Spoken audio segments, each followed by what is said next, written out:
everybody. I'm Jonathan. I'm Lindsay. And if you were thinking about running 100 miles, not just someday, but actually choosing your first race, this video is for you. Yeah, and I think I should say right away, when we're talking about choosing your first 100, it's not about trying to prove something, right? It really should be about just trying to get across the finish line. Okay, so let's get right into it. When you were choosing your first 100-mile race, what were some things that you were looking for? Yeah, I think most important was the terrain. Yeah. We live here in Florida, and I train at the Sandlot down the road, Swift Mud property.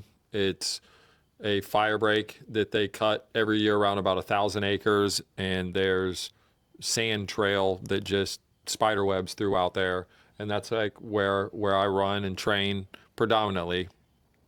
And so I'm looking at something that's going to match up with that. You know, obviously it's very flat here, and so something that's mountainous would not line up with me, and I didn't feel like that would, set me up for success. Yeah, and your first ultras were trail runs as well.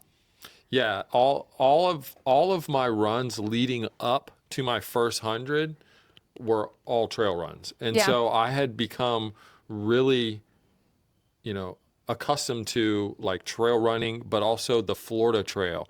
I had become, aware of the blazes and how those worked.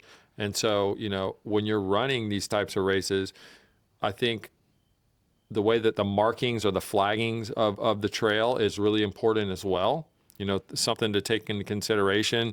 Are they generous with their flagging? Is it going to be on the Florida Trail? Is there going to be some other alternate, source of marking? That's kind of what you can rely on in these races. If you don't, if you're don't feel comfortable with the flags or the markings, you can rely on the trail markings themselves. But if you don't have that, you can get off course pretty easy. And I can tell you, you can run some extra miles in a 100-mile race. Have you ever run extra miles? You have actually too. How many times have you done that? What? Run extra miles. Out of the 100-milers that you've done, three of them, I think that you've run extra miles. And when we say extra miles, again, you get off course a couple miles. Well, then when you have to turn back around, I mean, now you're 4 miles off, I want to say the only two that I haven't. That you haven't. Yeah, that I There's haven't. more that you haven't than you have. Yeah. That's interesting. Yeah, for sure. Yeah. I want to say that the only two were last year, and one was lost. I mean, that's pretty hard to get off. Yeah. You're running the levee. You're running, it's like NASCAR. You're going in a circle. Yeah. One big circle. Yeah. Yeah. And then I'm pretty sure I didn't run any extra miles in Tampa this year. Oh, true. Yeah. But you did the first Tampa 100 100 that you did. Was that like about 108 miles? I think you actually ended up doing. Yeah. And then the Skunk Ape 100, same thing. Mm-hmm. Except that one, you had a hero. John came through. Running you down. John. Yeah. Again, that's why aid stations are so important, because they saw you come through. And he realized, he was like, wait a second, he's off course, and he actually ran after you. Yeah, he saved me. So, yeah, he did. Awesome. In a dress. Yeah, well, I guess it was a purple dress, not a black dress. So. Well, at night it looked black. He looked good in it. That's all that matters. Yeah, I mean, I thought he looked great. He looked great. So. Yeah, so terrain is, it's super important. It's not something that you can look past, because if you can't train for what you're going to experience in the race, then you're not going to be able to set yourself up for success. So I would look at the races that are going to line up with the type of terrain that you can train in. Yeah, that totally makes sense. So the other thing that I remember you looking at was cutoff times. I know that for your first 100-miler, and I think even still now, you were always looking for a generous cutoff time. I'm always looking for a generous cutoff time. Thank you, Joe Fuller, Skunk Ape Events, our buddy Andy with A1 Ultras. We love you guys. Yeah, I mean, a lot of these races are there to see everybody, get across the finish line. They want to see everybody succeed. The community is great. But for me, again, like you said, I'm looking for a generous cutoff time, because that gives me time to make those mistakes. Like I said, I've gotten off trail, and I know that I've gotten off trail a lot of times. So that gives me the opportunity to correct those mistakes. it also gives you the opportunity to be a little bit slower, to preserve yourself, to pace yourself a little bit, and to make sure that you're not going to blow up. We're looking for the finish and not out to prove anything. So I remember for your first 100 miler, it was a trail run, like you said. You slowed down a little bit at night. So for something like that, you're looking for roots and rocks, and you also actually ended up bringing out your poles and things like that. So it allowed you to be able to hike a little bit, do a little bit more of a walk run as well, because you weren't chasing those cutoffs. So that's pretty big. Yeah, like you said, my first race at Lost, they have a halfway cutoff. Mm-hmm. And I was concerned about it. I was worried that if I didn't make it, I wasn't going to be allowed to continue. And dang if I didn't get there 5 minutes, like around 5 minutes before. And so I was lucky enough, but I just knew, like in those times, I had to really preserve myself. I was not comfortable enough with my body in knowing like when I could push and when I needed to kind of, pull back. I just felt like I always needed to hold back. And so my goal was to get across the finish line, but the only way that I knew how to do that was to preserve myself. Skunk Ape doesn't have that, where they have a cutoff. And if they do, it's like very generous, like as far as halfway mark goes. And that's really, I think, out of respect for the race director and the volunteers, because they're only going to be out there for so long. If you get to a point you can't make it, they won't let you continue. I really look for the ones that allow me to run my own race. Yeah, so you don't need to race the clock yet. There'll be plenty of time for that. So maybe on your first one, just making sure you're looking for those generous cutoff times. Yeah. And the other thing that we were looking at when we were looking at your first one is pacers. Were they allowed? And if so, when? Yeah, so I think pacers are super important. It's just another set of eyes and ears out there on the trail. They keep you positive. And for me, it's something that I look forward to in the later miles of a race. Yeah, for sure. You're no longer racing or suffering alone. Yeah. You now have somebody else in it with you, who usually, like you said, they come in and they're pretty fresh at that point. Pacers, I think, can be the success of whether you can get across the finish line, especially in your first race. Support is crucial. Yeah. And I don't think you can really talk about support and not talk about crew stops and aid stations. So again, when you were choosing your first 100 miler, when you were looking at things like that for the crew stops and the aid stations, what was something that you were looking for? Were you looking for something every 6 to 7 to 10 miles? Or did it concern you if something was so spread out, 15 miles, or if they only had a couple aid stations? What was that? What did that look like for you? Aid stations, I think, are crucial, because nobody's going to run this distance in any fashion without being able to resupply in some way, right? You can run it self-supported, but you're going to have to resupply.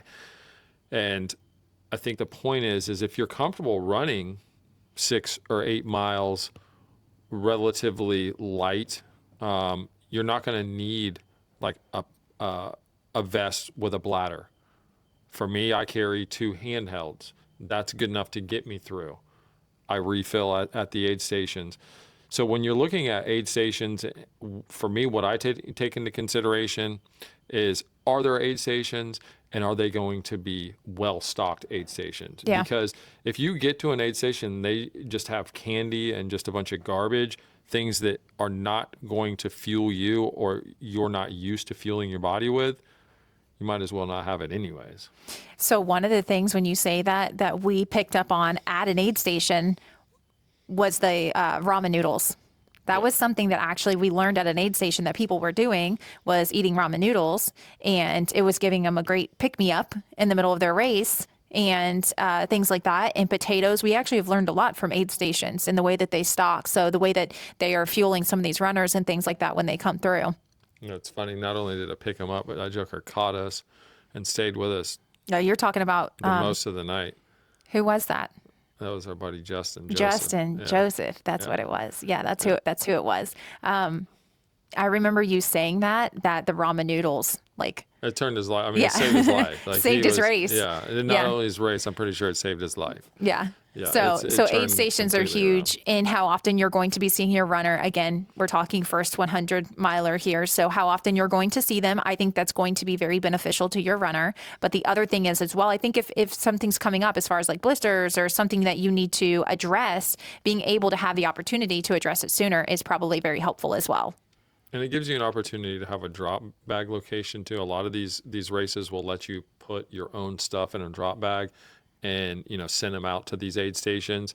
And that's nice too, because it's nice to have different calories that the race supplies. But for me, I like to run with my own stuff. So it's nice to have some of your own stuff out there and know that you've got your own supplies, at mile, I don't know, 25 or whatever.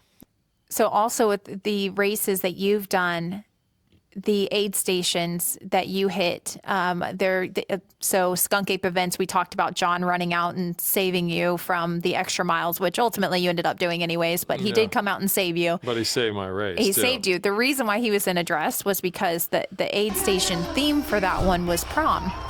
So some of these events, when they're putting on their aid stations, you've got people with different themes and stuff like that. I remember us running into Kevin and Shay's, which was like 6 or 7 miles, something like that we ran into their aid station. And you can hear their music blaring long before you get to them. You can hear them, hollering out and, yelling at runners and encouraging them and all the things. We were so tired, but it's crazy because you definitely, you pick it up. You're not walking into an aid station, even if you've been walking the last 7 miles. Is that the Pruitt aid I think that's the Pruitt one. Yeah, for sure. And I just remember hearing the music and being like, oh my goodness, they're close. It was like, and I wasn't running the 100 miles, you were. So, I mean, again, it's very encouraging. The other thing about the aid stations that people might not be aware of is a lot of the people who are serving at the aid stations are people who are runners as well. So they know what you need. Yeah, they're runners too, so they can fuel you up, they can get you hydrated, and if you're in need of something, they can get you patched up and then get you back out there, because that's what they're there to do. They're there to get, serve you, get you what you need, and then get you back out on the race. Yeah. So I think that pretty much sums it up. Or do you have any final thoughts or anything that maybe when you were signing up for your first ultra or 100 miler, something else that maybe you would have taken into consideration? I think one thing that we didn't really touch on, because it kind of ties into the terrain, but you have to consider the weather. Weather for me, again, Florida boy, I can run in the heat all day. I can train. I'll get out there on the hottest days and seek the hottest moments to get out there and train. That's what I avoid. I don't run in the middle of the day. Right. Because it's hot. I like morning hours and evening hours, and you go run in the middle of the day because that's what you're going to be doing on, in these 100 milers. So you're training. A lot of the races that I like to run are in the summer months. Yeah. And so I have to train for that. Yep. Now, on the flip side of that, I don't know if it makes me like less willing to run in the cold, or my body like less willing to acclimate to the cold, or what, but I can't, it's hard for me to run in the cold. And I think it's because I don't train as much. And I certainly shy away from it. Similar to terrain, it's not something that you can overlook, and it's something that you have to be able to train in, because if you can't train in the specific climate that you're going to experience in a race, it's almost going to set yourself up for a much bigger challenge than you have to. The other thing that we didn't really touch on that is huge is your why. If you know why you're going into this, what your reasoning is behind choosing 100 miles, because no matter what race you choose, even if you do pick the right race, it is going to be a challenge. It is going to be very hard. And I think in the midst of that, deep down, it's the why that keeps you going. Yeah, it's funny because I'm just sitting here thinking about that as you're talking, and you don't think about that too much because, or for me, I don't, because, I've already in my mind made that decision. Like, what is the reason I want to run 100 miles? And you really have to make a decision. You have to choose why you want to run that distance, because that's going to be the thing you're going to have to lean on or look towards when you want to quit. Because I'm telling you, your first 100 miles, there's going to come a time, and it's going to come maybe more than once, maybe more than a couple of times, and you're going to want to quit. And that why is what's going to be able to carry you through. That's what you're going to have to look at. That's what you're going to have to think about and lean into to be able to carry you through. So your why is very important. Yeah. Yep. So if this helped you guys, which we hope it did, please drop us a comment. Let us know which 100 miler you're considering. Run your race, run your way. You run you.